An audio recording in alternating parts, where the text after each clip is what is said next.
नमस्कार स्टूडेंट्स, कैसे हैं आप सब लोग। आप सबका एक बार फिर से स्वागत है Byju's exam prep IAS Hindi के इस यूट्यूब चैनल पर। आज है 27 अप्रैल और आज हम लोग देखेंगे डेली क्विज में कौन कौन से क्वेश्चंस इंपॉर्टेंट हैं। क्लास को शुरू करने से पहले आपके लिए एक इंपॉर्टेंट अनाउंसमेंट है। टारगेट प्रीलिम्स 2023, जो लोग भी प्रीलिम्स 2023 दे रहे हैं उनके लिए बायजूस एग्जाम प्रेप आईएएस की तरफ से all India prelims open mock test बिल्कुल फ्री आयोजित करा जा रहा है। 30 अप्रैल यानी कि संडे के दिन सुबह 9:30 बजे ये टेस्ट ऑर्गेनाइज कराया जाएगा, तो इसको देना बिल्कुल मत भूलिएगा। इस वीडियो के डिस्क्रिप्शन में लिंक मिलेगा, वहां पर जाके अपना रजिस्ट्रेशन करा लीजिए। टारगेट प्रीलिम्स 2023 की जो करंट अफेयर्स का सीरीज चल रही है उसमें इंडियन पॉलिटी का सेकेंड क्लास कल इसी यूट्यूब चैनल पर लाइव सुबह 10 बजे से प्रसारित होगा। तो जिसने सब्सक्राइब नहीं करा है अभी सब्सक्राइब कर लीजिए। आपको इसका पूरा शेड्यूल दिया जा चुका है। 15 मई तक ये जो क्लास है वो होनी है। डिफरेंट सब्जेक्ट्स के पिछले एक साल के करंट अफेयर्स आपको एमसीक्यू के माध्यम से रिवाइज कराए जाएंगे, तो इन क्लासेस को देखना बिल्कुल मत भूलिएगा। चलिए अब अपने सेशन को स्टार्ट करते हैं। सबसे पहला प्रश्न, क्वाड समूह के संबंध में सही कथनों की पहचान करनी है। आपके सामने 3 स्टेटमेंट दे रखे हैं, वीडियो को पॉज करके इसको लगाइए। अब देखिए ये न्यूज में इसलिए आया है क्योंकि यहां पर ऑस्ट्रेलिया में सिडनी में क्वाड समिट होस्ट होने जा रहा है, इस वजह से ये न्यूज चर्चा में आई है। अब क्वाड की जब भी बात करते हैं तो हम अपने प्यारे भारत की, यूएसए की, ऑस्ट्रेलिया की और जापान, इन 4 देशों की बात करते हैं। अगर इसके एकदम ओरिजिन की बात करेंगे तो 2007 में जापान के जो प्राइम मिनिस्टर थे शिंजो अबे, उन्होंने पहली बार ऐसा एक आइडिया रखा था, बट तब ये इतना सक्सेसफुल हो नहीं पाया। बाद में फाइनली 2017 में भारत, यूएसए, ऑस्ट्रेलिया और जापान, इन चारों ने मिलकर 2017 में क्वाड जो था इसको स्टार्ट किया। पहला स्टेटमेंट है ये 4 देशों का समूह है, भारत, ऑस्ट्रेलिया, यूएसए और यूके। यूके गलत हो जाएगा, यहां पर जापान होना चाहिए। इसकी स्थापना 2017 में हुई थी, एकदम सही है। ऑस्ट्रेलिया 2023 क्वाड शिखर सम्मेलन की मेजबानी करेगा, यह स्टेटमेंट भी एकदम सही है। तो यहां पर हमारा बेस्ट ऑप्शन हो जाएगा सी, केवल 2 और 3। अगला प्रश्न देखते हैं, जीईएम के संबंध में निम्नलिखित कथनों में से कौन से कथन सत्य हैं। वीडियो को पॉज करके इसको करने का प्रयास करिए। अब देखिए यहां पर आपको पता है केंद्र सरकार ने बोला है जो भी मिड डे मील में किचन के आइटम्स होते हैं वो कहां से परचेस करे जाएं, वो जीईएम पोर्टल के माध्यम से इसको खरीदा जाए।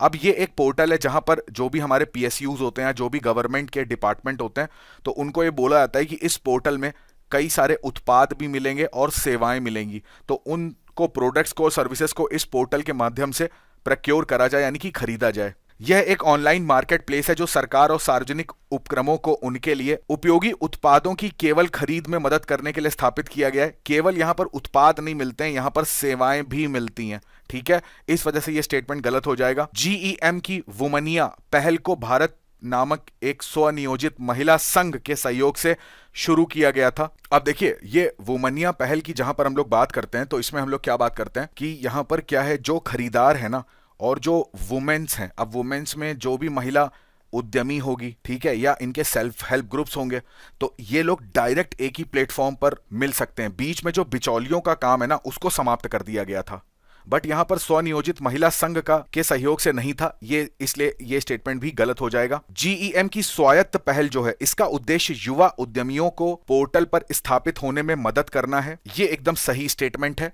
अब यहां पर क्या था, स्वायत्त में ही इसके फुल फॉर्म को आप देखोगे तो इसमें ही महिला की बात करी जा रही थी, जो युवा उद्यमी हैं उनके बारे में बात करी जा रही थी, यहां तक कि जो स्टार्टअप्स वगैरह होते हैं उनके बारे में भी बात करी जा रही थी। तो ये वाला स्टेटमेंट एकदम सही हो जाएगा, तो हमारा बेस्ट ऑप्शन हो जाएगा ए, केवल एक कथन सही है। तीसरा प्रश्न देखते हैं, निम्नलिखित में से कौन सा कथन पर्यावरण के प्रति संवेदनशील क्षेत्र का सबसे अच्छा वर्णन करता है। यानी कि यहां पर बात कर रहे हैं इको सेंसिटिव जोन के बारे में। ये आपके सामने 4 कथन दे रखे हैं। अब देखिए सुप्रीम कोर्ट ने ना यहां पर इको सेंसिटिव जोन जो होता है इसके ऊपर 2022 में आपको पता है एक निर्णय दिया था, उस निर्णय को यहां पर संशोधित करने का प्रयास किया है। अब सबसे पहले जानते हैं इको सेंसिटिव जोन क्या होता है। तो जो भी हमारे नेशनल पार्क होते हैं या वाइल्ड लाइफ सेंचुरीज होती हैं, ठीक है, तो उसके चारों तरफ ना 10 किलोमीटर का जो एरिया होता है उसको हम लोग इको सेंसिटिव जोन के नाम से जानते हैं। अब 2022 में सुप्रीम कोर्ट ने बोला था कि भैया इनके आसपास का ना 1 किलोमीटर का एरिया जो है इसको तो आप अनिवार्य इको सेंसिटिव जोन में डिक्लेयर कर दिया जाए। अब जैसे इसमें कई सारी गतिविधियां थी ना, उनको कैटेगराइज कर दिया गया था, जैसे निषिद्ध गतिविधियां क्या हैं, या विनियमित गतिविधियां क्या हैं, या अनुमति प्राप्त। जैसे निषिद्ध की अगर बात करेंगे तो माइनिंग जो है इसको पूरी तरीके से यहां पर बंद कर दिया गया, आरा मिलें होती हैं या प्रदूषण फैलाने वाले रोग होते हैं, इनको यहां पर बैन कर दिया गया। किनको विनियमित करा जा सकता है, जैसे पेड़ों की कटाई, होटल की स्थापना, रेस्टोरेंट की स्थापना, ठीक है, बिजली के तारों का निर्माण, तो इनको यहां पर रेगुलेट करा जा सकता है नियम बना के। अनुमति प्राप्त किसको दी गई थी, जो बागवानी की प्रथाएं होती हैं, या जो रेन वाटर स्टोरेज होता है, जैविक खेती करनी है, नवीकरणीय ऊर्जा स्रोतों का उपयोग करना है, तो इस तरीके से यहां पर इको सेंसिटिव जोन को कैटेगराइज करा गया था। बट अब सुप्रीम कोर्ट ने अपने इस निर्णय को बदला है। तो देखिए, इको सेंसिटिव जोन की अगर बात करेंगे तो यहां पर लिखा हुआ यह संरक्षित क्षेत्र के आसपास का क्षेत्र है जहां कुछ मानवीय गतिविधियां प्रतिबंधित या विनियमित हैं। तो बेस्ट ऑप्शन यहां पर हो जाएगा सी। यह एक राष्ट्रीय उद्यान का मध्य भाग है। राष्ट्रीय उद्यान का मध्य भाग तो बहुत ज्यादा सेंसिटिव होता है, तो यह आंसर नहीं हो सकता। जीव मंडल रिजर्व के भीतर का क्षेत्र, अब भीतर के क्षेत्र की बात करेंगे तो यह भी सेंसिटिव जोन है। यह खुले समुद्र संधि में मान्यता प्राप्त एक समुद्री क्षेत्र है, तो समुद्र का इससे कोई लेना देना नहीं है, तो बेस्ट ऑप्शन यहां पर हो जाएगा सी। क्वेश्चन नंबर 4 देखते हैं, निम्नलिखित में से कौन से कथन सही हैं। डीएनए आनुवांशिक जानकारी वहन करता है जो पीढ़ियों से चली आ रही है।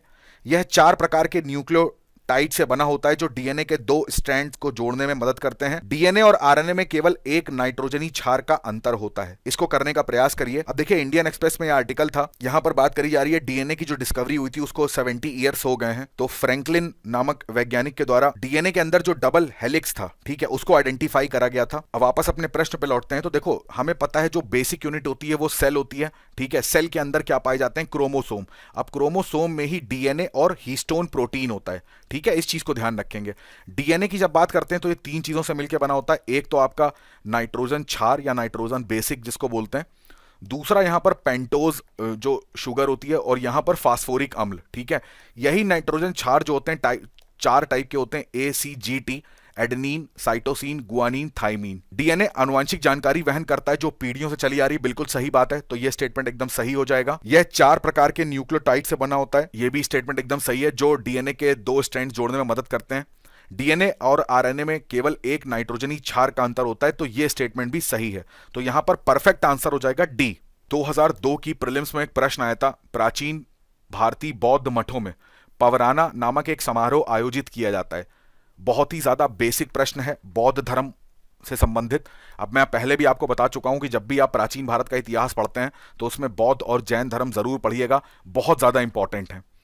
तो इस प्रश्न को पॉज करके आप लगा चुके होंगे तो आपको पता होगा पवराना का मतलब क्या होता है। यहां पर एक ऐसा समारोह आयोजित करा जाता है जहां पर जो अपराध करे जाते हैं भिक्षुओं के द्वारा, तो उसमें उनकी स्वीकृति होती है, यानी कि वो इस चीज को एक्सेप्ट करते हैं। तो इसका बेस्ट ऑप्शन क्या होगा, बी। अब देखिए, आज के तथ्य में मोस्ट इंपॉर्टेंट, चिकित्सा उपकरण क्षेत्र के लिए ना एक पॉलिसी निकाली गई है, ये हमारे लिए बहुत ज्यादा इंपॉर्टेंट है। अब देखो, सबसे मेन टारगेट यहां पर क्या है, जो भी मेडिकल डिवाइसेस होती है ना, उनको 5 वर्षों में $50 बिलियन की हमको इकोनॉमी इसको पहुंचाना है।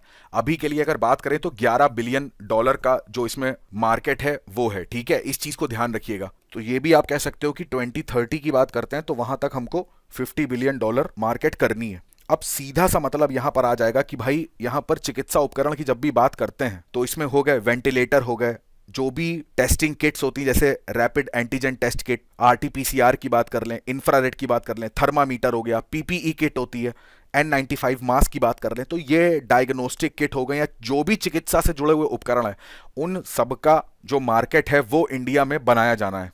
तो मेन इसका जो विजन है वो यही है कि एक ऐसा रोड मैप बनाया जाएगा इस पॉलिसी के माध्यम से, और उस पॉलिसी में टोटल आप देखोगे 6 टाइप के यहां पर स्ट्रेटजी डिसाइड करी गई है। जैसे पहला वाला है तालमेल। अब ये तालमेल का मतलब क्या होता है, कोलैबोरेशन आप समझ लो। इसमें क्या होगा, बेसिकली सिंगल विंडो क्लियरेंस दिया जाएगा। अभी मान लीजिए कोई भी संगठन है या कोई विभाग है, वो इस तरीके की डिवाइसेस है उनका निर्माण करता है, तो उसको कई जगह से क्लियरेंस लेना पड़ता है, वो चाहे इलेक्ट्रॉनिक्स मंत्रालय हो या फिर कोई पशुपालन मंत्रालय हो, तो कई ये जो क्लियरेंस होंगे उसके लिए सिंगल विंडो कर दिया जाएगा। अब यहां पर बुनियादी ढांचा यानी कि इंफ्रास्ट्रक्चर की बात हो रही, तो आपको पता है कि ऐसे कई सारे जो मेडिकल पार्क्स हैं, ठीक है, क्लस्टर्स हैं, तो इनका निर्माण यहां पर किया जाएगा। अब जैसा आपने ये भी न्यूज पढ़ी होगी कि हिमाचल प्रदेश, मध्य प्रदेश, तमिलनाडु और उत्तर प्रदेश, यहां पर 4 चिकित्सा उपकरण जो पार्क थे उनकी स्थापना के लिए पहले ही मंजूरी मिल गई थी। तो यही बात यहां पर करी जा रही है कि ऐसे और सारे पार्क जो हैं उनको स्टैब्लिश करा जाएगा। अब यहां पर नवाचार जो है उसको भी बढ़ाया जाएगा। जाहिर सी बात है, research and development medical devices के क्षेत्र में होगा। निवेश को आकर्षित करा जाएगा। जो भी प्राइवेट कंपनीज हैं या जो स्टार्टअप वगैरह हैं, ठीक है, वो यहां पर आके अपना निवेश कर सकते हैं। तो इससे किसको बल मिल रहा है? मेक इन इंडिया को। और मेक इन इंडिया का सीधा सा मतलब वो क्या हो जाता है? आत्मनिर्भर भारत। ह्यूमन रिसोर्सेज का डेवलपमेंट भी यहां करा जाएगा। जो भी वैज्ञानिक हो गए, स्वास्थ्य विशेषज्ञ हो गए, तकनीशियन हो गए, इनकी संख्या में बढ़ोतरी करी जाएगी। यानी कि इनको जो स्किल वगैरह है वो दिए जाएंगे, जिससे कि जो कुशल कार्यबल है ना, वर्क फोर्स, वो भी डेवलप हो सके। तभी तो आप डिवाइसेस को बना पाएंगे। और सबसे इंपॉर्टेंट, ब्रांड पोजीशनिंग की बात हो रही है, तो इसके लिए बाकायदा एक विभाग रखा जाएगा जिसका काम ही होगा कि उस चीज की ब्रांडिंग करना। क्योंकि जब तक बाजार तक पहुंच नहीं होगी तब तक उस डिवाइसेस को कोई खरीदेगा नहीं। और पहुंच को बढ़ाने के लिए यहां पर हमको ब्रांडिंग पे भी जोर देना पड़ेगा। तो ये 6 एरिया हैं इस पॉलिसी के, इनको जरूर याद रखेंगे आप। चलिए, 2 प्रश्न मैं आपसे पूछता हूं। एक है DMH11, ये क्या है? और दूसरा है क्वासी क्रिस्टल। इसके बारे में कमेंट करके जरूर बताइएगा। तो आज के सत्र में इतना ही रखते हैं। कमेंट करके जरूर बताइएगा आज का सेशन कैसा लगा। आपसे मुलाकात होगी डेली क्विज के अगले सेशन में कुछ नए प्रश्नों के साथ। तब तक आप अपनी पढ़ाई करेंगे, स्वस्थ रहेंगे और सबसे ज्यादा इंपॉर्टेंट, अपने माता पिता का बहुत सारा ध्यान रखेंगे। आप सभी का बहुत बहुत धन्यवाद। जय हिंद।